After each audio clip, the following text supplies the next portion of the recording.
What's up guys, I got a brand new video for you today, and today we have the spicy new Fuji X-H2S. And we're gonna be shooting with this today, shooting like a little mini doc while I work on my car. And we're just gonna test this baby out and see what we got. I'll do a separate video on the photography side, but this is about the video.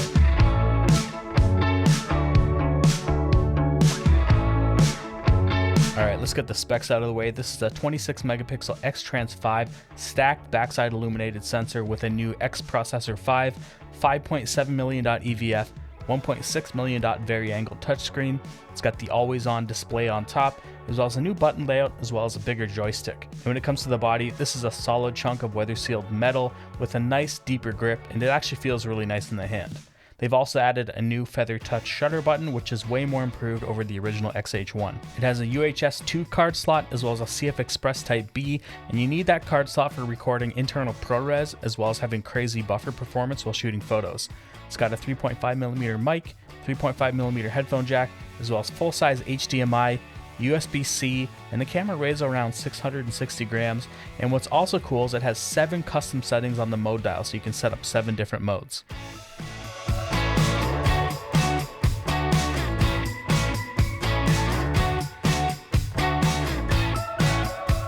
All right, so Godox just sent over this new M600D.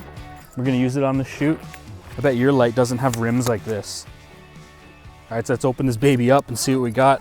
This is crazy. This is like some decent quality stuff that Godox is putting out now. All metal, big hefty cables. And this is the M600D right here. Yeah, we're gonna set this light up kind of like a fake sun and just like rip it down in through the garage here. And that's gonna be our opening scene for the video. They also sent over the new FLS 10, and this is the Fresnel for it. Dude, I look back and there's like 20 feet behind me. The first shot we do, I wanna get the door opening, and then this car starting up and the headlights turning on.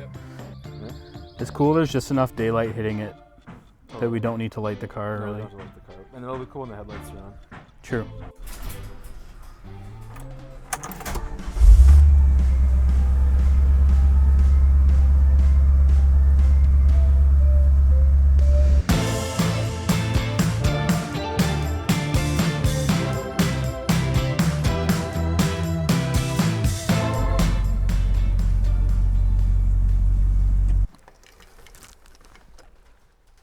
Where's my grip? That's definitely getting more light on me now. The X-H2S has a brand new processor, a brand new sensor, and faster readout, and it's supposed to be using some new AI technology algorithm for autofocus. And though we found it was pretty good most of the time when it was in lower light situations like under the car here, we found that it was pulsing and hunting still. This is beta firmware, so we kind of got to give it a little bit of a pass there. Of course, we did make sure to check the eye detection, face detection in autofocus, and you get a new yellow box around your face or your eye when it's detecting the eye. I found that it's updating a lot faster now. It's less laggy than what I'm used to from most Fuji cameras, and I found that the tracking was pretty good. This camera does have a new tracking system in it, and you can see here when I turn around that the yellow box actually tracks the back of my head as I run away, which is something new, as well as you'll see it do a box around my body here real quick when it sees my body, and then back to my face. So that's pretty cool. It does have a new tracking system for animal, birds, cars, all kinds of stuff.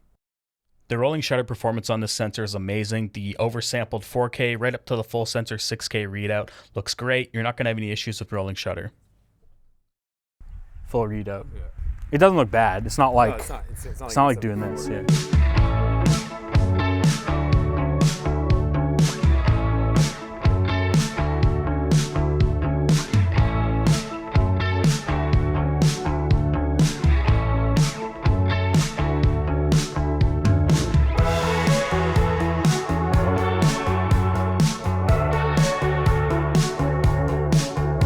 Fuji's added a new movie settings list to the menu, which gives you a nice interface for seeing your video settings as well as making changes. You have lots of options now, H.264, H.265, as well as ProRes. But you need a CF Express B card to record ProRes, and I don't have one of those. But even with H.265 all-eye at 720 megabits per second, that's all you could ever really ask for. Fuji's saying that the 4K 120p is actually not line skipped, but it isn't oversampled as high as like 4K 60, and we found that 4K 60 actually looked a little bit better.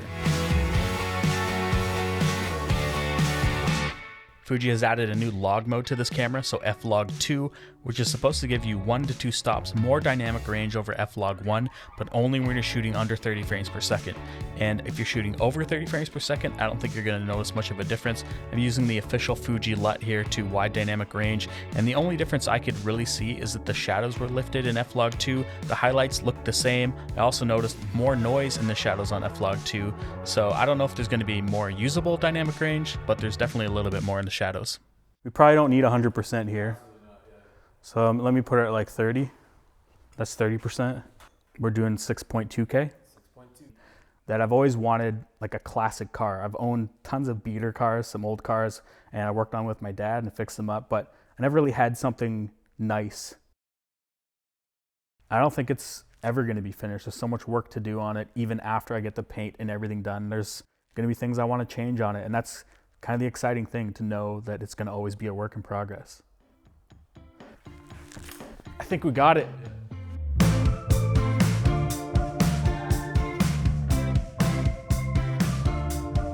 All right, we've come to the part of the video where I tell you about the things I like and dislike about this camera.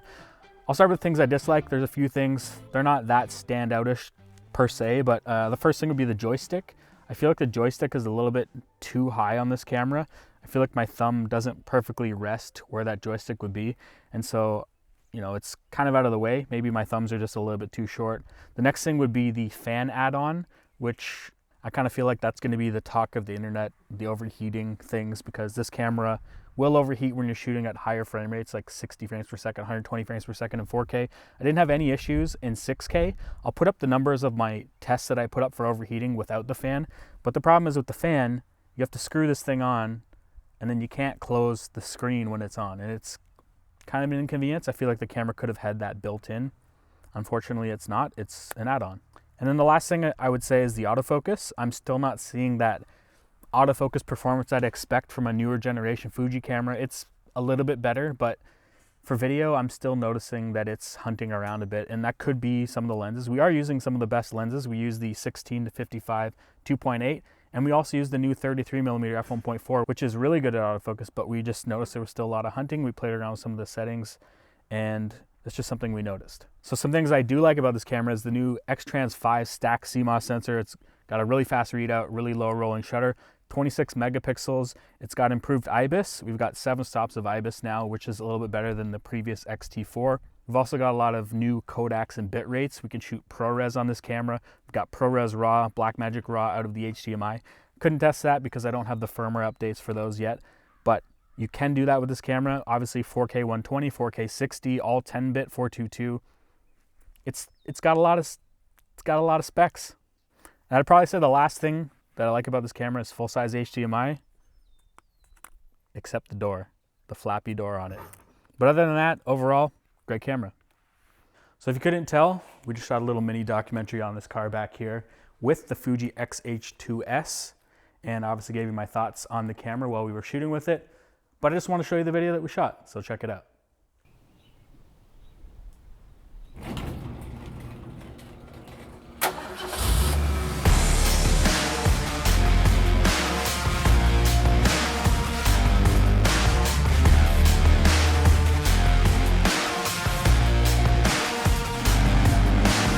I've always been a car guy, and as far back as I can remember from the minute I got my license at 16, that I've always wanted like a classic car. I've owned tons of beater cars, some old cars, and I worked on with my dad and fixed them up, but I never really had something nice.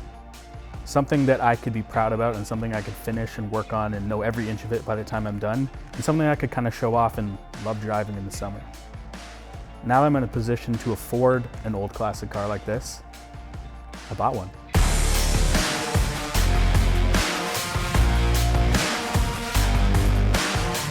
So this guy back here behind me is a 1965 Ford Galaxy, 2-door hardtop. It's got a 302 V8 in it from a 1970s Mustang, and it's got a 1968 front-end disc brake conversion. I looked at a bunch of different cars. I went online, went down the rabbit hole of like different muscle cars and like different classic cars, and there's just something about the 60s era cars that I like a lot more than the 70s era cars. So when I was searching, I looked at like 5 or 6 different cars, and when I saw this one, it kind of just spoke to me. It had like that look, I was like, this is in a good spot for me to work on. It's not too rough, it's in pretty good shape. And so I bought it.